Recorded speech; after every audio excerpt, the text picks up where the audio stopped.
Yes, hello mga kacharotero kong friend. For today's video, ayan, gagawa tayo ng tawag dito, Bistek Tagalog, beef flavor. Wow, beef flavor. So, ayan. So, ang magluluto ngayon ay ang aking tatay. So, siya yung naggagawa ng ganyang luto. Kasi, magaling naman ako. Wang magaling! Marunong naman po ako magluto ng ganyan. Kaya lang po, syempre, siya na yung naunang gumawa. Kaya ayoko na makialam. Palusot.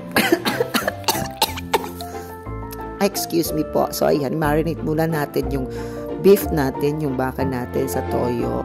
At saka, kalamansi, may paminta, asin, at sugar. So, ayan. So, kamay ko na po yan. So, i-marinate po natin siya for how many minutes. So, habang ginagawa natin yan, habang nakababad naman yung beef, so, maghihiwag po muna tayo ng ating mga gagamitin. Nandiyan yung bawang, sibuyas, luya, at bell pepper.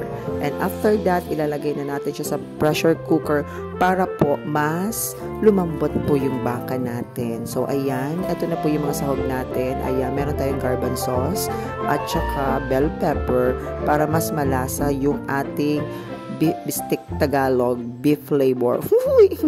So, ayan. Meron din tayong tomato sauce at iyan, malambot na nga yung baka natin. So, ilalagay na natin yung garban sauce. Diba? So, hahaluin-haluin. Pagkalagay niyan, lalagay na natin yung bell pepper.